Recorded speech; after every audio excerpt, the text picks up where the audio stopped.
Uhayyi'ukum bitahiyyatil Islam, tahiyyatim mubarakah, wa tahiyyatim min indillah wa ahlil jannah.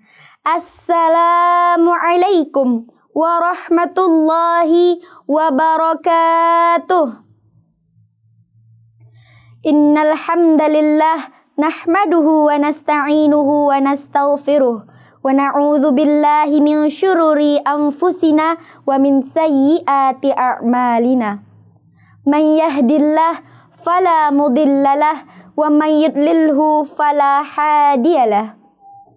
Asyhadu an la ilaha illallah wahdahu la syarikalah wa asyhadu anna Muhammadan abduhu wa rasuluh la nabiyya ba'da amma ba'du.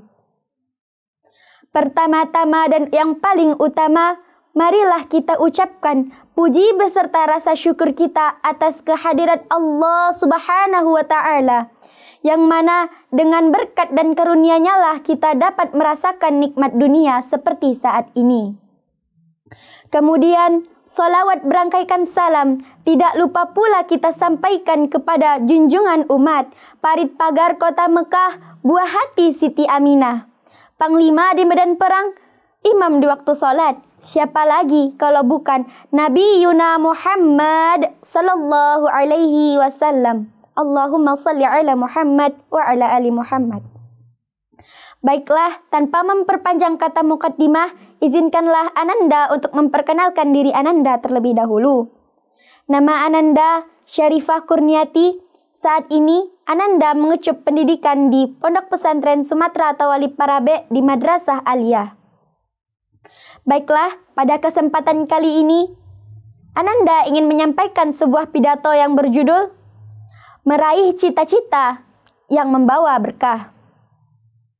Setiap manusia menginginkan untuk menjadi lebih baik, dan menjadi lebih baik merupakan fitrah yang diberikan Allah Subhanahu wa Ta'ala kepada manusia. Setiap hal yang diinginkan pasti akan terpintas di dalam pikiran manusia. Akan tetapi, kita harus ingat bahwa keinginan tersebut jangan sampai membuat kita berangan-angan kosong, bahkan membuang-buang waktu. Hal ini dijelaskan Allah Subhanahu wa Ta'ala dalam Qur'an-Nya yang berbunyi, A'udzu billahi minasy syaithanir rajim. Bismillahirrahmanirrahim. Ya'iduhum wa yumannihim wa ma ya'iduhumus syaitanu illa ghurura. Quran Surat An-Nisa ayat 120.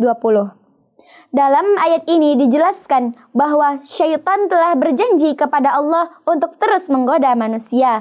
Salah satunya dengan membuat manusia berangan-angan kosong sehingga mereka lalai terhadap perintah Allah. Lalu, jika kita dilarang untuk berangan-angan kosong, apakah kita juga dilarang untuk bermimpi? Apakah kita juga dilarang untuk bercita-cita? Tentu saja tidak demikian. Karena cita-cita adalah hal yang dimiliki oleh setiap orang, terutama bagi orang-orang yang memiliki pandangan hidup ke depan. Cita-cita adalah awal dari kesuksesan. Cita-cita membuat pemiliknya bertekad untuk meraihnya. Cita-cita juga dapat menyalurkan energi besar yang terpendam di dalam dirinya. Sebagai contoh, seorang anak yang bercita-cita menjadi penghafal Al-Quran, tentu saja ia akan mengorbankan, meluangkan, memanfaatkan, bahkan memfokuskan waktunya untuk menghafal Al-Quran. Jika ia telah berhasil meraih cita-citanya tersebut, maka bisa dikatakan sukses ia dalam meraih cita-citanya. Bisa dikatakan sukses ia di dunia maupun di akhirat.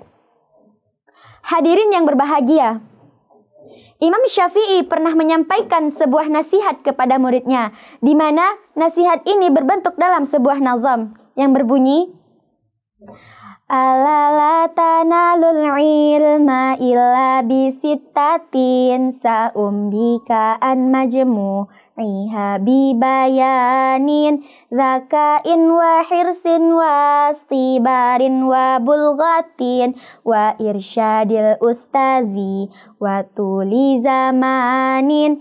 Ingatlah hai kawanku, takkan kau dapat ilmu hingga engkau cukupkan 6 macam perkara: kecerdasan dan semangat, sabar dan juga bekal, petunjuk dari guru, serta sepanjang masa.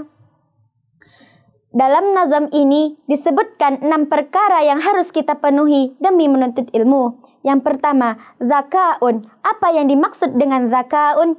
Zakaun merupakan kecerdasan, baik itu zakaun muhibatun minallah maupun zakaun muktasab. Adapun zakaun muhibatun minallah yaitu kecerdasan yang berasal dari Allah, sedangkan zakaun muktasab merupakan kecerdasan yang diperoleh setelah berusaha. Yang kedua, hirsun. Apa yang dimaksud dengan hirsun?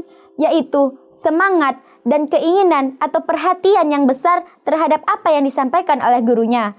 Yang ketiga, ijtihadun, kesungguhan dalam meraih cita-cita. Yang keempat, bulghatun. Apa yang dimaksud dengan bulghatun? Yang dimaksud dengan bulghatun adalah bekal. Hendaknya dalam menuntut ilmu kita menyiapkan bekal, bahkan butuh pengorbanan. Karena Imam Ahmad bin Hanbal rela melakukan perjalanan jauh demi bisa menuntut ilmu. Kemudian Imam Malik rela menjual salah satu atap penopang rumahnya demi bisa menuntut ilmu. Kemudian yang kelima, mulazamatul ustazi, yaitu bimbingan dari guru. Dalam suatu majelis, hendaknya kita menuntut ilmu dengan bersumber pada guru. Dan yang keenam, tuluz zamani. Menuntut ilmu itu sepanjang masa, karena Al-Qadhi Iyad pernah ditanya oleh seseorang, sampai kapan seseorang harus menuntut ilmu? Kemudian beliau menjawab, sampai ia meninggal dan ikut tertuang tempat tintanya ke dalam liang kubur. Hal ini menunjukkan bahwa menuntut ilmu itu tidak terikat oleh waktu. Menuntut ilmu itu sepanjang masa. Hadirin yang berbahagia, dalam meraih suatu ilmu, dalam meraih cita-cita, hendaknya kita melakukan beberapa cara. Di antaranya, yang pertama, membuat rencana dan menyerahkan segala sesuatu kepada Allah. Karena tugas manusia hanyalah berusaha dan mengenai hasil adalah kehendak Allah, adalah kekuasaan Allah. Kemudian yang kedua, memperbaharui niat. Kenapa dengan niat?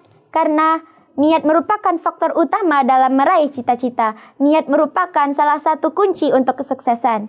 Sebagaimana yang dikatakan dalam sebuah hadis, Bismillahirrahmanirrahim, innamal a'malu binniyati. Sesungguhnya segala sesuatu amal itu bergantung pada niatnya. Kemudian yang ketiga, menyadari bahwa dunia dan seisinya itu bersifat sementara. Dan yang keempat, memohon doa restu dari orang tua. Hendaklah kita sebelum menuntut ilmu untuk meminta doa dan restu orang tua terlebih dahulu. Karena sebagaimana yang dikatakan Rasulullah SAW dalam sebuah hadis, Bismillahirrahmanirrahim, ridallahu fi ridal walidaini wa sukhtullahu fi sukhtil walidaini. Ridho Allah itu terletak pada ridhonya orang tua, dan murkanya Allah itu terletak pada murkanya orang tua. Hadirin yang berbahagia, dari penjelasan-penjelasan sebelumnya dikatakan bahwa santri itu memiliki peran penting dalam negeri ini. Santri tidak hanya belajar ilmu agama, santri tidak hanya belajar alfiyah, jurumiyah, ataupun kitab gundul, tetapi santri juga belajar ilmu-ilmu dunia, seperti ilmu politik dan pemerintahan. Hal ini menunjukkan bahwa santri memiliki peran penting guna memajukan bangsa ini. Layaknya Syekh Ibrahim Musa yang merupakan seorang tokoh ulama yang mengabdikan dirinya kepada negeri ini. Beliau membangun sebuah lembaga pendidikan yang sampai hari ini masih memberikan manfaat kepada masyarakat banyak. Kemudian Kiai Haji Ahmad Dahlan dan Kiai Haji Hashim Asy'ari. Beliau mendirikan organisasi-organisasi masyarakat yang sampai hari ini masih memberikan pengaruh bagi Indonesia, yang sampai hari ini masih dikenal oleh masyarakat Indonesia, bahkan sudah terkenal sampai ke mancanegara. Hal ini menunjukkan bahwa santri itu bebas, santri itu tidak terikat oleh apapun, santri berhak melakukan apapun.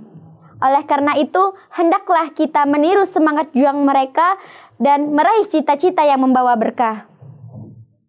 Baiklah, mungkin segitu, mungkin sekian pidato yang dapat Ananda sampaikan. Mohon maaf atas segala kekurangan, maafkan Ananda yang menyampaikan.